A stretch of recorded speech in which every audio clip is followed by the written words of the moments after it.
tropa, palakpakan naman natin, Eva Bataluna! Yes! Galing naman ni Eva. Oo, parang hindi nga kanya yung boses. Oo nga, saan kaya nanggagaling Saan yun? nanggagaling? Sa takong baya. Nahiya naman ako sa daliri sa paa. Napakalinis. Ang ganda. Naalala ko tuloy si Hailey. Kabaligtaran to ni Hailey. Hindi, yung hugis. Yung hugis. lang. Pero eto na, 9 Ano yan? years ka ng food service Yes po. crew. Ang tagal Hula na. ko kung saan. Meron to may umuusok-usok. Yes. Oh, Ito yung mga madaming rice. Yes. alam ko na, oo. Ano ba ang technique para tumagal ng ganyang katagal? 9 years? Yes.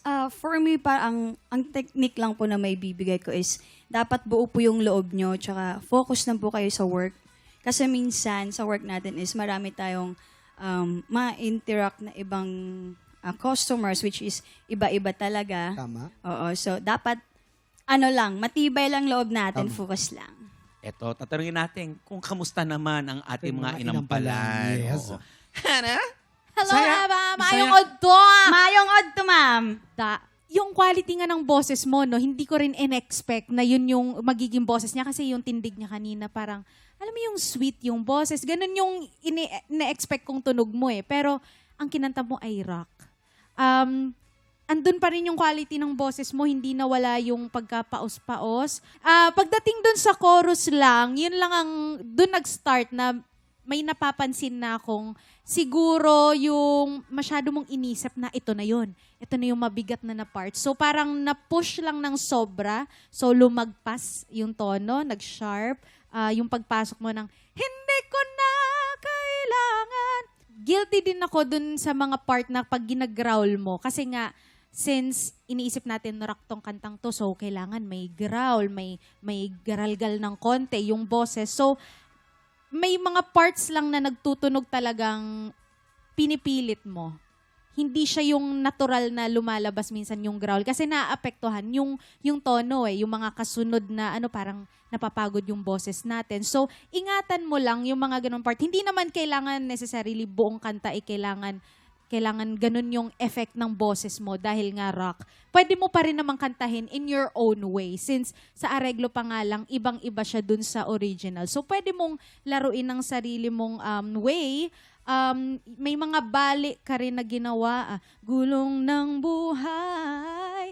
Yun lang, kailangan lang mas diin lang para sure talagang sapul na sapul mo yung mga notes na pinupuntahan mo. Yun lang, Eva. Thank you po. Sir Renz?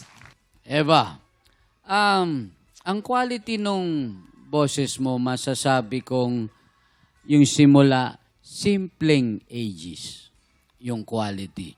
Kasi, alam mo sana kung nagawa mo yung parang cool lang. Kasi yung simula mo, cool lang eh. Hindi kagaya nung iba na pag kumakanta na ages, bira ka agad. Okay, maganda yung dynamics mo ron. Alam mo, kung gagawin mo yung style na ginawa mo sa first 2 stanzas, maganda. Pag ginamit mo yan, ganyang ka-chill lang pag bumirit. Kung magagawa mo yon, mas maganda. Kasi halos lahat ng kumakanta ng kanta ng ages, ang tendency is gayahin sila, bira sila ng bira, nawawala na yung, kumbaga, ganda ng boses. Sayang, kasi dun sa bandang dulo, parang sagad na yung ginagawa mo. Dapat, kung magagawa mo lang, sana magawa mo dahil mas maganda yung magiging treatment. Dun sa mga nag-adlib ka, iniba mo, maganda. Kaya lang, sana nasasapul ng eksakto yung mga adlib para mas maganda rin yung dating. Yung part na buhay at saka yung ilalim. Maganda yon. Mas sure pa dapat para mas mahusay ang dating. Thank you po. Thank you po.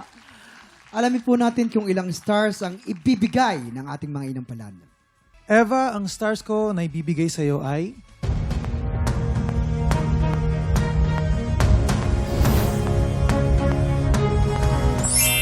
3 stars. Eva, ito naman ang mga stars na ibibigay ko sa'yo.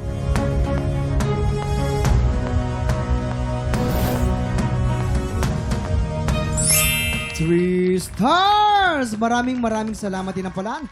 Malalaman natin mamaya kung ilang stars ang ibibigay sa iyo ni Tatay Renz. Yes. Ang ating susunod na kalahok, ang front of house server mula sa Quezon City. Here is Romel Lacorte.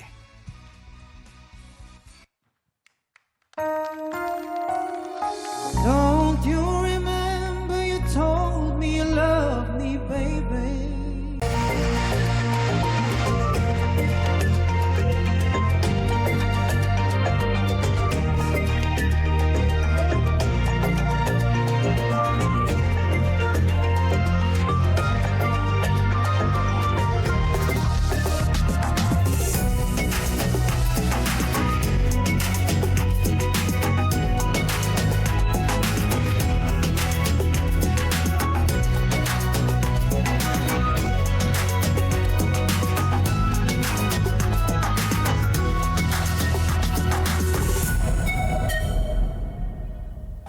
Tropa, pinanood mo hanggang sa dulo itong video na to? Very good ka!